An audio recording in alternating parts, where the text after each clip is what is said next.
Good morning. My name is Dr. Kevin Ford, and I'm a member of Omega Psi Phi Fraternity Incorporated Gamma Pi chapter. And welcome to our monthly health webinar. These webinars, we tend to cover topics that affect our community. And this month's webinar is Heart Health Awareness Month. And we're lucky to have our guest today, Dr. Joseph Quash. Dr. Joseph Quash graduated from college from Emory University. He went to medical school at my alma mater, Howard University College of Medicine. He did his residency at Georgetown University MedStar campus, did his fellowship in cardiology at Howard University Hospital, and also did his interventional cardiology at Arizona University. And so I'd like to welcome Dr. Quash to the floor here. Good morning, sir. Good morning, Dr. Ford. Pleasure to be with you this morning, and really a pleasure to talk about a topic that is very close to me and one that I truly love to talk about as it affects our community. So I'm really happy to be here and talk about heart disease. All right. So when we say heart disease, that's a pretty broad topic, Doc. Just tell me why it's important to even have this heart health month. Yeah, as you know, heart disease is the number one killer of people in this country. And unfortunately, it affects our community in a disproportionately high amount compared to Caucasians and other groups. And so to the extent that we can try to reduce people's risk and really inform people about, heart disease and its problems that it can have, lifelong problems, it's my obligation to do that. It's our obligation to do that because we are so disproportionately affected. But we're talking about things like blockages to vessels in the heart. We're talking about heart rhythm problems. We're talking about heart valve problems. All of these different illnesses that affect the heart, again, affect us in a disproportionate amount in our community for a number of different reasons.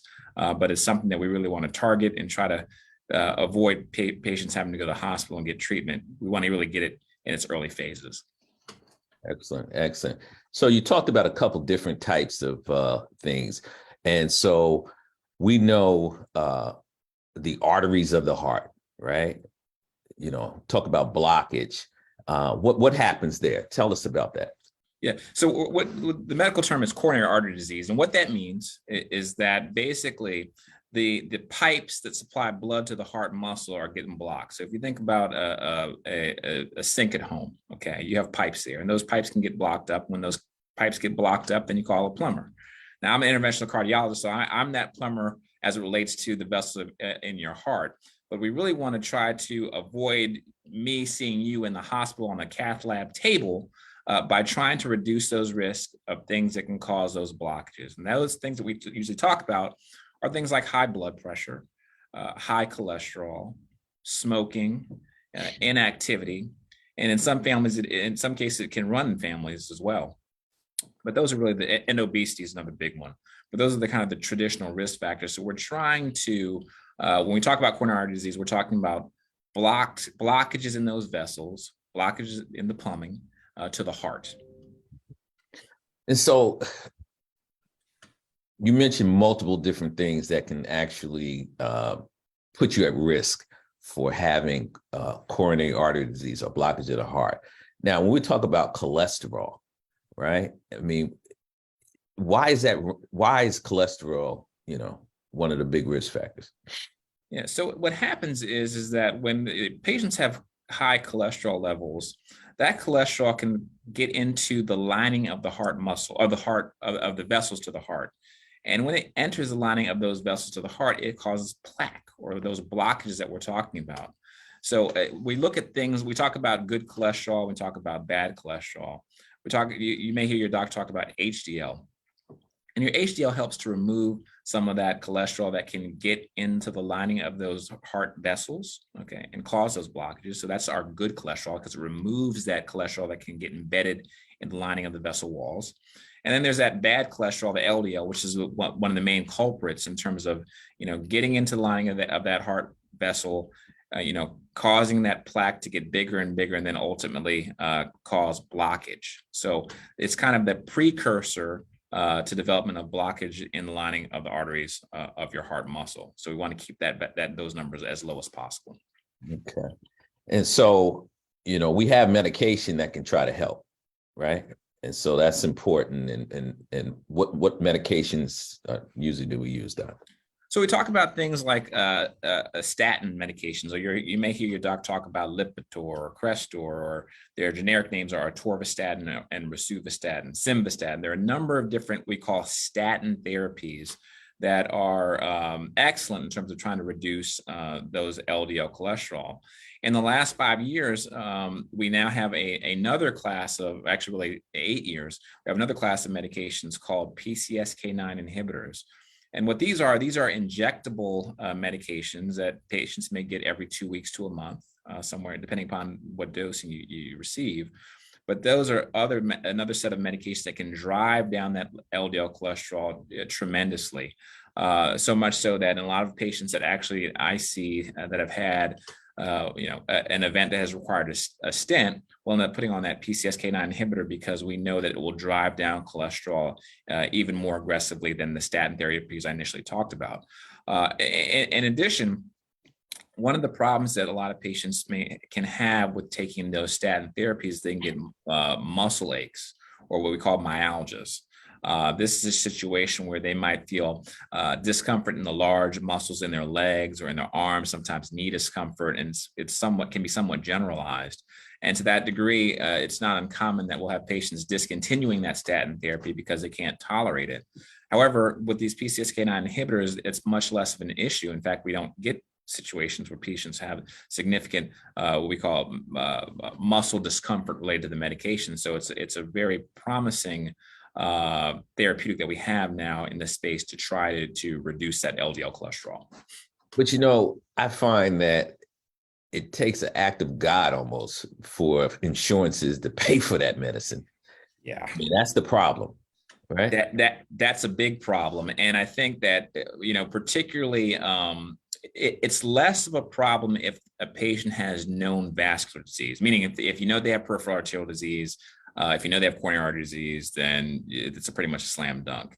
It is without question. It becomes much more difficult for that patient that may just have pure elevated cholesterol, and so you do get a lot of pushback. And my hope is that as they're adopted more, as we get more and more data showing how great these medications are, and it's as with any newer drug, there's always that resistance till there's finally either a generic or kind of a breakthrough with data showing that it's clearly superior, but we're not there yet. And it is a real struggle. And there are other things that we do when we decide to put somebody on, that's looking at their risk of developing this blockage of the arteries or coronary artery disease, right? There are things that we can do to assess whether we really need to put them on medicine or not. Can you talk about that? Yeah, so there are a couple things. One, there's something called an ASCVD score, atherosclerotic cardiovascular disease risk score. And basically what that takes into account are your age, your risk factors, are you diabetic, and it assigns a score, a percentage risk, okay? So if your risk is greater than 5%, then we say, you know what, you're someone who would benefit from a moderate to high intensity statin therapy. If your risk is greater than 7.5%, then your recommendation is high intensity statin therapy. So in that regard, there is a scoring system called an ASCVD score, which we can use to assess somebody whether or not they are going to be a good candidate for statin therapy. Beyond that, when we look at patients who either have known or who are diabetic, also patients who have known vascular disease, peripheral arterial disease, those are groups where we say, okay, we got to get your LDL cholesterol down no matter what. But an ASCVD score is useful in that regard. Exactly. And then there's some other scores that some called calcium score. Yeah. So that's a good one. Particularly in patients who may have a family history of coronary artery disease, but may have, let's say, their blood pressure may be great, may not be a diabetic, but just purely have a family history. Sometimes we'll send these patients for what's called calcium scoring, a CT calcium scoring. And so what this is we have you go and get a CT scan basically of the heart. and we're looking for calcium. We grade that what's called an Agatston score. And if your Agatston score is greater than 400, it tells us that you're at risk for development of coronary artery disease. And in some cases, we may even set you up for a stress test or take you to the cath lab. So that is a good screening tool that we have to assess for coronary calcium, and thereby look to see if there's any underlying coronary artery disease that may require us to intervene on. And in addition, we can use that score to assess whether or not we may need to put you on statin therapy as well. Right, great. And so, other risk factors, one that keeps coming up almost, I had pulmonologist, I think you may know, Dr. Kingslow. Oh, yeah. Maybe a month or two ago, talking about COPD and, smoking. Oh. I mean, that's one thing that I think we can, people change that makes a big difference. And talk about that, its risk for cardiovascular disease. Yeah, and it's one of those things in this day and age when there's so much talk about smoking that's like, and you get that patient walking that's smoking, like, you're still doing that? I mean, how are you still doing that? But having said that, it is a significant risk factor as it relates to coronary artery disease. It's one of it really, goes hand in hand with people who have a high family risk. The bottom line is that we know that tobacco and nicotine do all sorts of terrible things with regard to blood flow and in terms of plaque development in the coronary artery disease and in the arteries to the heart. And so to that end, it's one of those things we've got to have patients stop. I mean, when we look at patients who smoke versus those who don't, their risk for coronary disease is almost double. I mean, it's absolutely incredible. The effects that it has on the vessels to our heart and the vessels to all over our body. Right. And so to that end, when we see a patient that's smoking, we really have to have ongoing deep conversations about how can we get you to quit? What is your quit date? How can we support you in this effort? Do we want to look at medication to try to get you off of smoking tobacco? Because we know that it affects the vessels in such a negative way and puts people at significantly higher risk for development of blockages to their vessels. Right. And the other big thing, blood pressure. I mean, I think it's so important for everyone to make sure that you're following up with your physician, your personal physician, to try to get your blood pressure under control, because blood pressure obviously is a risk factor for what we're just talking about, coronary artery disease, which is blockage of the heart, but also, other cardiovascular diseases, right? And so what kind of goals should we be looking for blood pressure? Yeah, and I'm glad you asked this, because this is one of those things that I think that we are still holding on to numbers that are somewhat outdated. The goal for blood pressure is less than 120 over 80. Okay, when you get to above 120 over, when you're between 120 to 130 for the systolic or your top number, you're considered to be pre-hypertensive. Greater than 130, you're at stage 1. Greater than 140, you're at stage 2. There was a time when people thought that 140, less than 140 over 90 was okay. But that number has changed. And it's changed because we have clear evidence that when you get beyond 120 over 80, you are at increased risk for stroke and heart disease. And that's no longer debatable. And so to that end, we have to really be aggressive in terms of getting patients' blood pressure under 120 over 80. And being vigilant about supporting people, recognizing that it's not just going to be medications that are going to get you there. It's going to be a diet. It's going to be exercise. It is really a multi-step approach that has to be taken to get people's numbers to where they need to be. Now, having said that, there are some patients that, despite exercise and getting their weight down, doing things that reduce the risk for development of high blood pressure, they're going to need medications. And so if you look on a national level in terms of the number of medications that are required for a patient to be under control, okay, meaning less than 120 over 80, it's actually, the average number is 3.2. Okay, so sometimes patients get discouraged when they're on their maximum calcium channel blocker, they're on their maximum diuretic, but still aren't where they need to be. Well, some people just need a third agent. And so, I tell patients, don't get frustrated by it. you're just kind of a part of the national average. But the main thing is that we have to address it because particularly it affects our community more so than other communities. And so, and it is multifactorial, but some of it can be related to social determinants, socioeconomic reasons, people who may live in food deserts who aren't able to get to good, nutritious food. But regardless, we really got to do what we can to get those patients to goal, because we know that when their numbers are elevated over a longer period of time, they're at risk for heart disease and stroke. And so we got to intervene. Okay. Well, we're talking about heart disease. What symptoms should patients look out for to know that, hey, wait a minute, I should go in and get checked out? Yeah.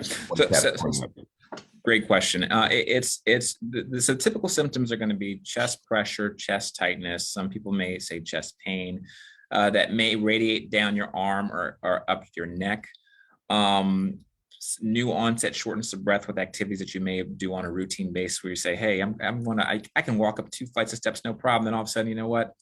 After about the first flight, I'm getting a little pressure. I'm feeling a little shortness of breath. That's new. So really paying attention to your body. Now, the thing is with women, though, it's different. Okay. And we have to acknowledge that, because for a very long time, women were told, oh, you're just too anxious. Don't worry, you're being anxious. And that's not the case.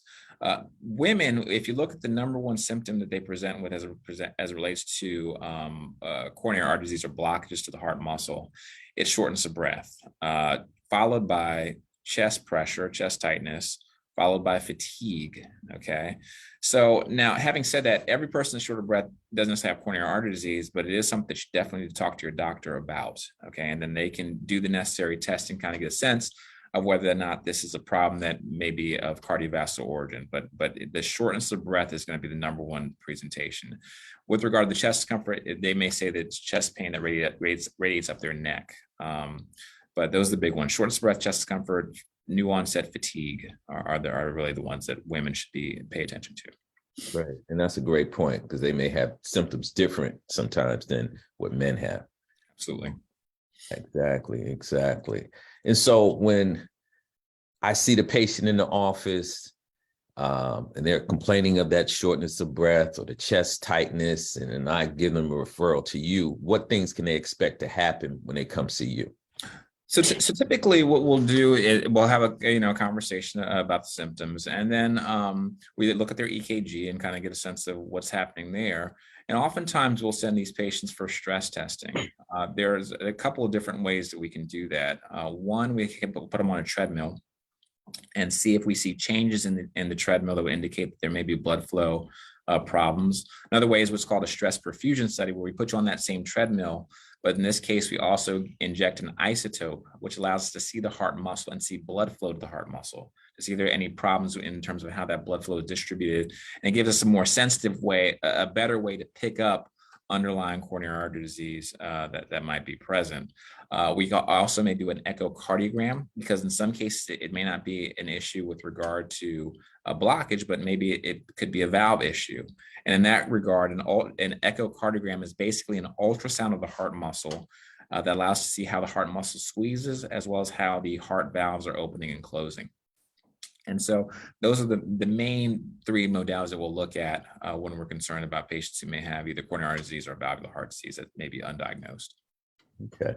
And then if it comes back that, there may be a problem, is there another step that you take at that point?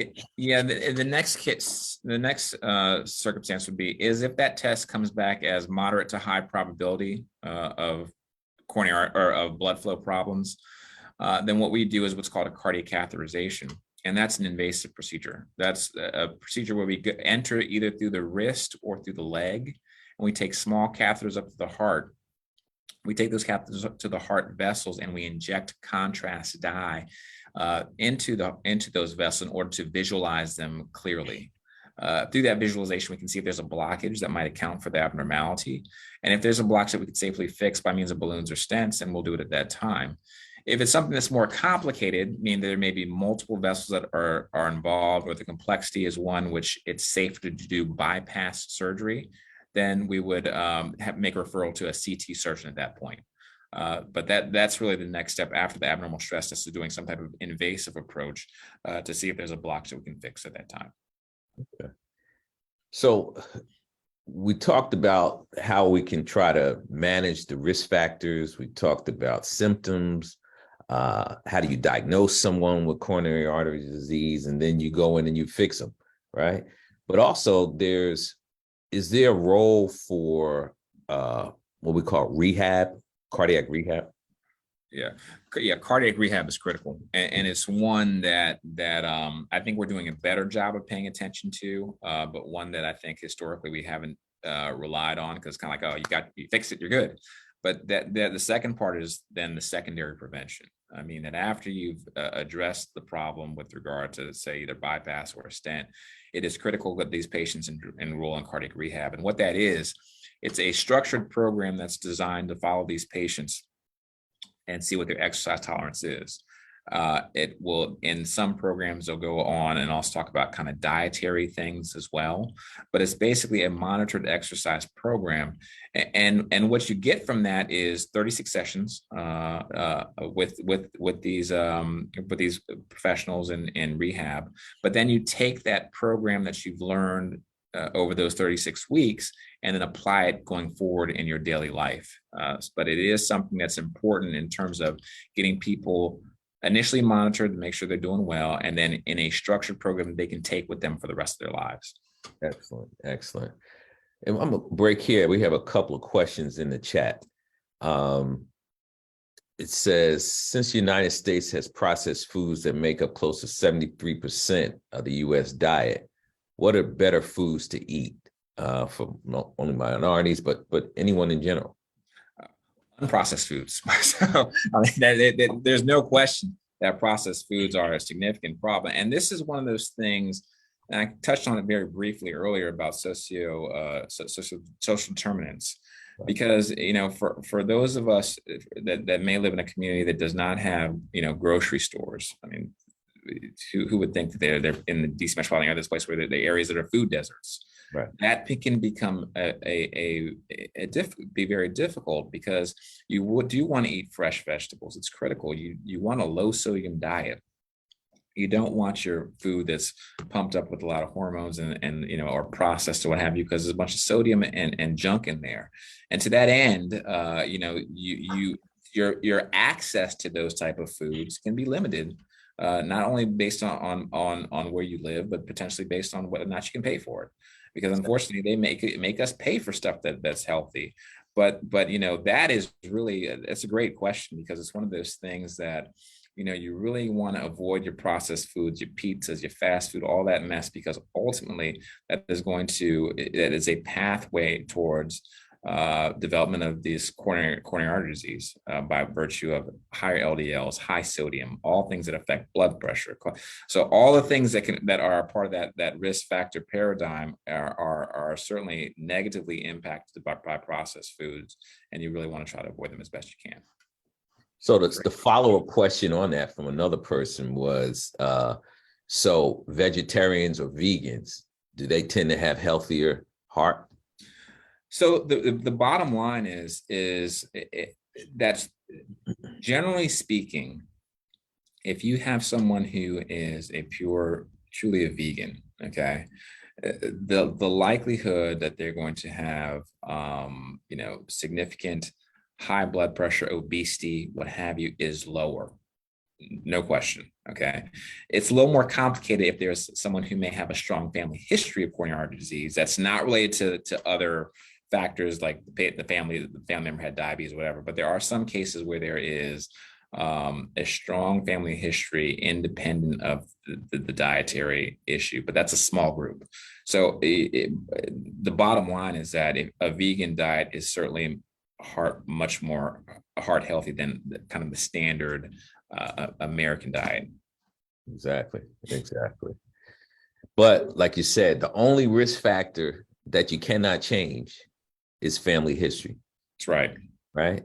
And when we talk about family history, you're talking about someone having family member that's had coronary disease below what, 55, I think. Yeah. When you start talking about premature coronary disease, under 55, a family member had an event. One of the things that we look at, particularly with those patients that may have a strong family history, is looking at, we talked about HDL, we talked about LDL, but there's also something called LP little a. Okay. If you look at patients who have LP little a, their risk of having coronary artery disease is 3 times that of somebody who does not. And so sometimes with those patients that may have a family history of coronary artery disease, there may be that LP little a, which is a very aggressive form of cholesterol that can really impact the vessels in terms of blockages. Now, that's not to say that every person who's got premature coronary artery disease has LP little a, but it's one of those things you want to look at. That and familial hypercholesterolemia, which is basically someone who has an LDL that's greater than 190, and it may run in families. So you definitely want to look at that subset of risk factors carefully in those patients that have a family history of coronary artery disease. So do we treat the patients with lipoprotein little a different? A little bit from this standpoint. What we will do is, let's say that you've got somebody whose weight is perfect, no blood pressure, basically no risk factors, but they've got LP little a. In that situation, we would kind of throw out the ASCVD score, and we would try to get the LDL cholesterol. We try to get the LDL cholesterol down to below 100. Even though it's LP little a, we still get the LDL down as low as we possibly can. And to that end, we have found that niacin used to be one of those things that we would give for LP little a. The problem was that you'd have to give it niacin in really high doses, and patients would get the side effects with it. So, yeah, exactly. So they can't tolerate it. But PCSK9 inhibitors, which have actually shown to work very well in terms of reducing those levels in a meaningful fashion. So that is a therapeutic that we have for patients who maybe have an LP little a, but there again, you run into the issue with regard to the insurance companies approving it. But out of any modality we have, really the PCSK9 inhibitor is the one that can drive it down in a meaningful way. Okay, well, that's great information. So I think we've talked all about coronary artery disease, okay? And there are other type of heart things that can happen to the heart. One that we see all the time in the news, we talk about atrial fibrillation, okay? And can you tell us what is that? What's atrial fibrillation? So atrial fibrillation is basically chaotic activity that's occurring in one chamber of the heart. Typically, in a normal heart, the activation occurs in the sinus node. Okay, so when you look at the sequence of events that initiate electrical activity in the heart, it starts in the sinus node. With atrial fibrillation, it's occurring all over the place. And so what happens is the heart is beating in a very irregular fashion. Sometimes it can beat really fast, sometimes it can beat slow, but it's not occurring in the normal fashion. And as a result, you're not getting the normal contraction that would occur in that chamber. And so as a result, because that chamber is not contracting or squeezing like it should, that's when I say contraction, I'm going to talk about squeezing of that chamber. What can happen is you can develop small blood clots in a small area of that chamber that can ultimately break off and cause a stroke. This is the reason why in patients that have atrial fibrillation, we talk about putting them on blood thinners, for that reason of trying to stop development of the blood clots that can develop as a result of that chamber of the heart not squeezing like it should. Okay. And so that's an important because patients that new strokes, you always want to find out why, someone had a stroke so that you can try to prevent it from happening again. And that's one of the main things. Are there any things that may put someone at higher risk of developing atrial fibrillation? Yes. When we look in terms of the risk for development of atrial fibrillation, it's kind of as we all get older, your risk increases. The other one that is a huge cause of atrial fibrillation is obesity. When we look at, as patients get bigger and bigger, their risk of atrial fibrillation development goes up in a proportional manner. So if this hand is your weight and this hand is atrial fibrillation, these things move in the same direction. So as your weight comes down, they also move in the same direction. So obesity is a risk factor for development of atrial fibrillation. Other things that can be a risk are people who have who may have obstructive sleep apnea. That's another one. Patients who have a valvular heart disease can also be at increased risk for development, and also patients who drink excessive amounts of alcohol are also at risk for development of atrial fibrillation with time. So you just touched on something, obstructive sleep apnea, which, can you tell the audience what's that, and how does that really play in the role of atrial fibrillation? So what's happening with patients who have obstructive sleep apnea, it's an issue with regard to the way that when they're sleeping, okay, in particular, they have periods where when they're trying to breathe, their breathing can actually stop, okay, and as a result, they can hold on to carbon dioxide. We see that's often in patients who are obese as well. But as a result, what can happen is you have these periods where you're breathing, then you may stop breathing in the middle of the night. And the effect of this over time, it can affect, you'll feel tired during the course of the day. Your energy level will be low, but it also can increase the right-sided pressures on your heart as well, and also cause remodeling of the chamber, particularly in not only the right but the left atrium. And so the bottom line is that, you know, this is something that can be addressed medically, okay, by virtue of what's called CPAP, or positive airway pressure at night. Some people may have a mask that they wear to help avoid those periods where you're not breathing appropriately, and thereby it can help not only with reducing risk of atrial fibrillation, but also reducing risk of hypertension, which is really big, particularly those patients that might be rather resistant to hypertensive medications. But obstructive sleep apnea is amongst those things that can certainly lead to atrial fibrillation. Yeah, that's very good information. And so preventing, well, you can't, but treating patients that have atrial fibrillation with blood thinners, right? And so we've come a long way with treating patients with atrial fibrillation. And there used to be a drug called Coumadin or warfarin that we used to give, and we still give it to some people, but there's a newer class of medication that have some advantages. And can you tell us about that? Absolutely. Yeah. First off, with regard to Coumadin or warfarin, that was the medication we gave for decades, and we still do to some degree as well. The problem with that is that in terms of getting patients' blood thinned adequately, they had to get blood draws to make sure their blood levels were within therapeutic levels. They had to watch what they'd eat. Particularly, they had to stop eating green leafy vegetables, healthy foods, because they're too high in vitamin K. And so that could affect how well the blood thinner was working. Thankfully, we've got a newer class of medications that don't require that type of monitoring, nor are there restrictions with regard to eating green leafy vegetables. So those are the medications like Xarelto or Eliquis or Pradaxa. These are medications that have been shown to be equivalent to warfarin in terms of reducing the risk of embolic stroke, blood clots that break off to the brain. It's equivalent to warfarin. In addition, you don't require the monitoring or the sticks that you're not tracking a level, because it reliably gets your blood thinned appropriately. You also, when you compare, for example, Eliquis against warfarin, there's less bleeding that's associated with it, which is why a lot of doctors like to give their patients that. But again, it avoids the monitoring that goes into with regard to patients' blood being drawn. In addition, and it avoids the dietary restrictions that are associated with warfarin as well, and they work very well, which is why we use them predominantly now with patients who have atrial fibrillation. Exactly. And so you're really relying on a lot of patients to come in and get their blood drawn, and, you know, have to adjust the medicine periodically.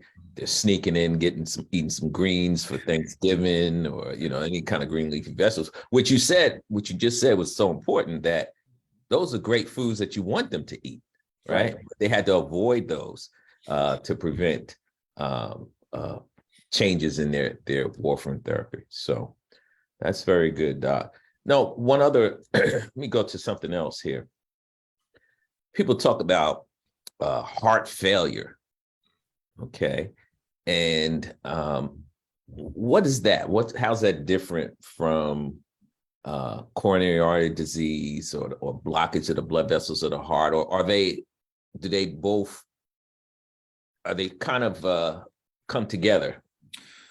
So there can be overlap, but when we're talking about heart failure purely, we're talking about a situation where the heart muscle is no longer meeting the metabolic demands of the body, which in English means that the pump is not getting blood out to our organs the way that it's supposed to. Okay, and so in that regard, it's failing to do its job with moving blood out appropriately to the rest of our body. And so there can be a number of reasons why patients may develop heart failure over time. In addition, I should also say that the pump, it can be a problem as relates to the way the pump squeezes, or it can be a problem with the way the heart does not relax appropriately. Okay, so we talk about heart failure with reduced ejection fraction, which is heart failure due to a problem with the way the pump is squeezing. And there's heart failure with preserved ejection fraction, which means the heart may be squeezing well, but it's not relaxing in the way that it needs to in order to fill appropriately. Okay. Now, in terms of the reasons why patients can develop it, it can be a number of different reasons. Patients who may have longstanding uncontrolled hypertension can develop heart failure. Patients who may have significant valvular heart problems, their heart valves not working, can cause them to develop heart failure. Patients who have coronary artery disease, and this is where the overlap comes, where they have blockages that may damage the heart muscle because of poor blood flow. That can be a reason why patients ultimately develop heart failure. Some patients can get an infection or develop what's called a viral cardiomyopathy, which means the infection has in some way damaged the heart muscle such that it doesn't squeeze as well as it should. And then we can have situations where patients may have some type of infiltrative process, which means that between the muscle fibers of the heart muscle, there's been like a protein that has been taken over that heart muscle, and thus it doesn't squeeze as well. So there are a number of different reasons why people can have heart failure, of which coronary artery disease can be a factor. Right. And so, what I'm hearing is also we still have to control some of those risk factors like hypertension, which can do it. We have to avoid drinking excess alcohol, which can do it. And all the things that can cause coronary artery disease, you have to try to control those risk factors to help prevent that heart muscle from not working properly. Right. Absolutely. Okay. Now, we talk about the heart, but the heart sends blood vessels. We got a big blood vessel that comes off the heart, right? Called the aorta. And then you have other blood vessels going to other parts of your body. And we call this if people have problems with that, it's called peripheral vascular disease, right? Mm-hmm. Can you talk about peripheral vascular disease and risk factors and everything?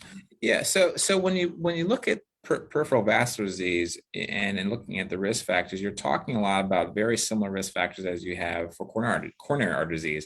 And it's not surprising because ultimately these are arteries that, while they're not going to the heart, they're going to different places like your legs, your brain, your arm. And so in that regard, they have a very similar risk factor profile, meaning, tobacco abuse increase the risk of peripheral vascular disease. Smoking, increase the risk for peripheral vascular disease, obesity, diabetes. All of these can lead to plaque progression, which we talked about earlier, or plaque blockages to the arteries in other parts of your body. It's the same beast, just involving a different area of the body. And to that degree, we've got to also adjust those risk factors. Therefore, we have to stop smoking. We have to lower our cholesterol. We have to make sure that we're engaged in regular exercise. We have to make sure that we get our weight down. So they're very much the same risk factor profile as relates to potential progression of peripheral vascular disease. Of those, really the top two are going to be diabetes and tobacco abuse, followed by cholesterol, in terms of kind of your big three with regard to risk factors for development of peripheral vascular disease. Now, testing to try to see if someone has peripheral vascular disease, some of these things can do some in office, some you have to send. You can probably in your office, you can probably do all of them. But say for peripheral vascular disease in the legs, or you're talking about the carotid arteries, what testing can be done for that? So typically, testing. Yeah, so typically what we start with is what's called an ankle brachial index. And what that basically is we just put a blood pressure cuff on your arm, and we put a blood pressure cuff on your ankle, okay? Under normal circumstances, those pressures should be virtually the same, okay? But when there's a discrepancy with regard to those numbers, then we have to do further testing. Okay, so an abnormal ankle brachial index, or ABI testing, is what you may hear in the community, is kind of the first step. When that is abnormal, then we go to what's called an arterial duplex study of the extremities, or an ultrasound, basically. So we put an ultrasound probe and we run it up and down the leg to see if we see any blockages that might account for that abnormal ABI. If that is then abnormal, the next step would be to either have you go for a CT angiography, which is a CT scan looking at blood flow to the legs or the extremities, and seeing if there's any blocks you picked up there, or an invasive testing, which through peripheral angiography, which is similar to the cardiac catheterization, except we're taking that catheter to your aorta and injecting dye to see if we see a blockage in the extremities. And we can, again, fix those in a very similar fashion to the way we deal with blockages in the coronary arteries. As far as blockages to the carotid, we first start with the exam. Well, obviously history and physical.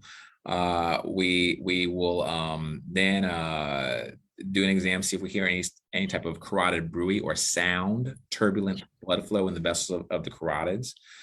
We then may do an ultrasound or carotid duplex study, which is an ultrasound of the carotid arteries to see if we see any blockages there.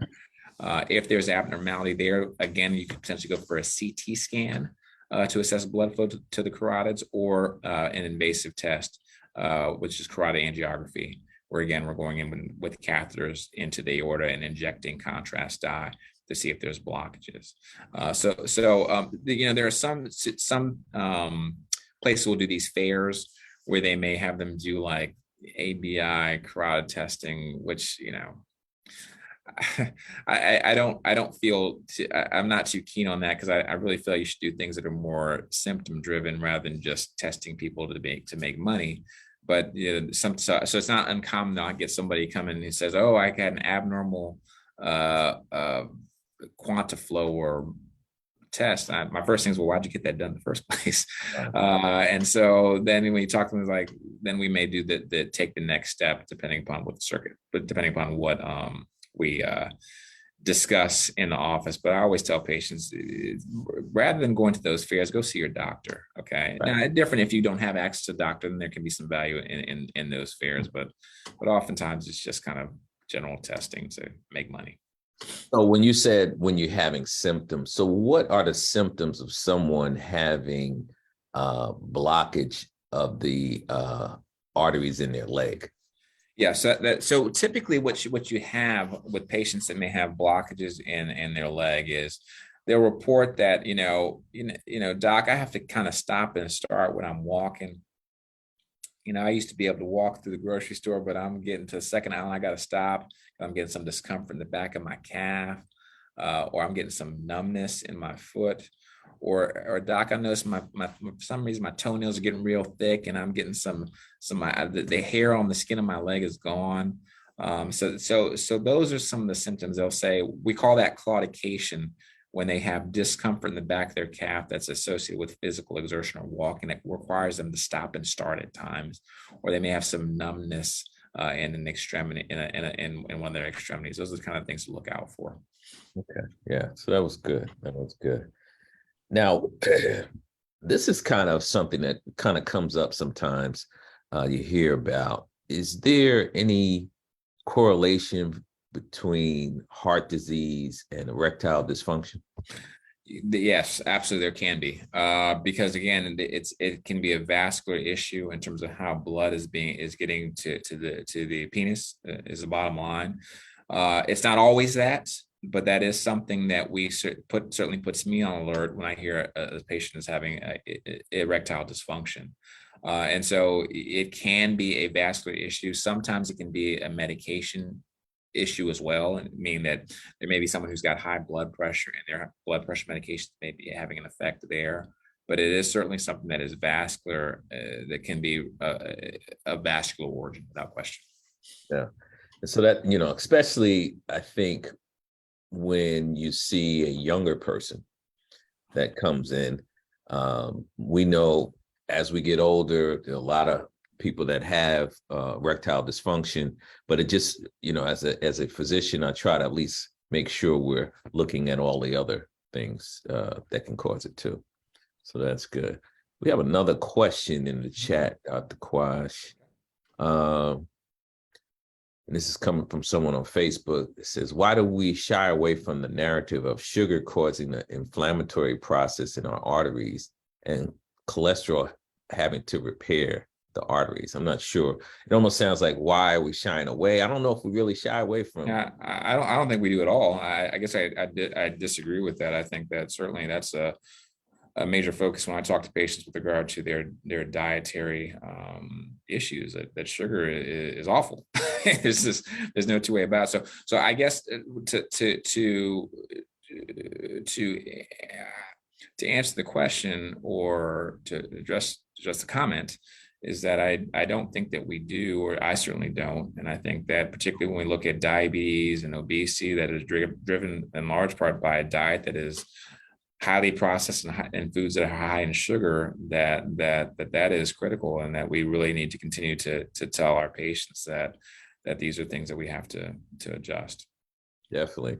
But I know, coming in and knowing all the risk factors that cause coronary artery disease, peripheral vascular disease, all the things we just talked about, that definitely all my diabetics, trying to make sure that they get their blood sugars under good control, keeping that A1C down, less than 7, making sure that we're talking about low cholesterol diets, right? Avoiding fried foods and a lot of cheese and butter and, egg yolks and mayo, all these different things.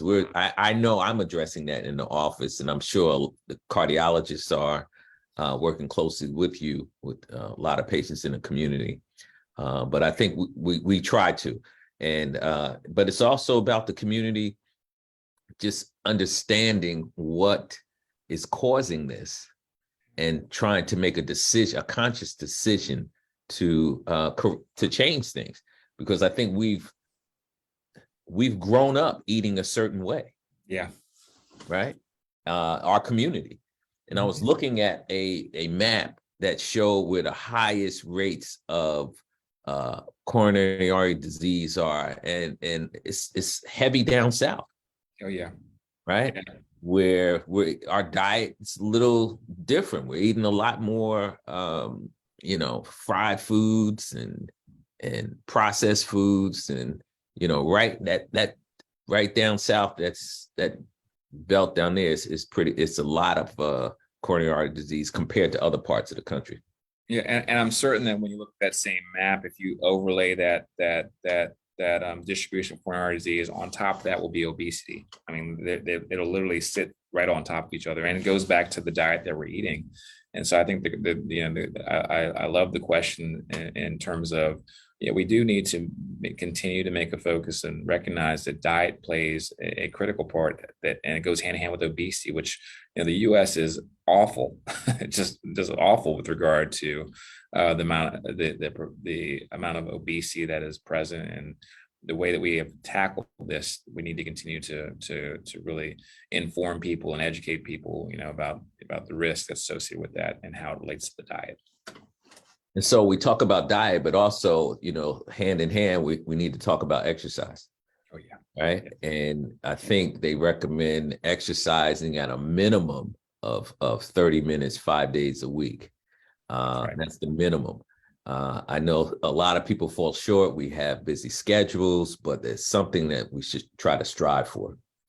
Yeah, and I think it really is something we have to try to strive for. And when I talk to patients, I say to them, I say, well, mentioning that 150 minutes is the goal of moderately vigorous exercise, 5 days a week, 30 minutes per day. And they say, well, doc, I don't have enough time. And so I said, hey, I get that. I said, but I want you to start to try to think about, let's recast the conversation of what we think of how we think of exercise. Most people think of exercise as a leisure activity. And we have to change that and say it is a life activity, meaning that you go to work, you want to be able to hug your kids, to play with your kids, to enjoy a good life. And to that extent, that is dependent upon you being healthy. Okay. And so we have to really, we have our work, we have to eat, we have to sleep, but we got to somewhere find 30 minutes to engage in this life activity that will affect our quality of life as we get older. Because if we just are sedentary and the only thing we do is work and come home and that's it and eat, it sets us up to really get into trouble as we get older. And so we have to look at it as a life activity, not as a leisure activity. Exactly. You have to make it important. Mm-hmm. Definitely have to make it important. Well, Dr. Quash, I think we had a robust discussion today. I think a lot of it, hold on, someone else is typing in the chat here. Let me, I don't know if you have an opinion on this, Dr. Quash, your thoughts on keto, intermittent fasting, and this says higher dose of vitamin D. Yeah, I would say that to what end? What are they? I'm sorry, what for? It just said higher dose of vitamin D to cure. It said, I'm not sure what diabetes is, but yeah. So at this time, there's no evidence to say no. Let me carefully say this. There is no randomized control trial to indicate that any of those strategies cures diabetes. Okay. So for me to say that keto diet or vitamin D would cure diabetes, I can't say that responsibly. I can say that in terms of irregular exercise, weight loss, okay, are all things that will certainly help control diabetes and reduce your risk of getting it in the future. Exactly. I think you answered that question very well, sir. All right. Well, I think things in order. I think we had a robust discussion, and I'd like to thank you for coming on and sharing all this good information. I'd also like to thank members of our team, our digital media for putting out the information for this talk, Brother Quentin Wilson for helping to organize, and Brother Kevin Ford Jr. for helping to set up this webinar. And also, I'd like to say next month's webinar, we'll be talking, the next webinar will be Saturday, March 25th. It'll be hosted by Brother William Battle, and we'll be discussing nutrition. We have Brother Dr. Kevin Billups, who's a urologist, and also Brother Tony Holt, who they'll come on and give us a discussion on nutrition. And I think that we're ending out the discussion on nutrition here, and they'll pick it up next month. So on behalf of the Health Initiative Committee, we'd like to thank you all that have tuned in. And again, thank you, Dr. Quash. My pleasure. Have a great weekend. All right. You take care, sir. Take care.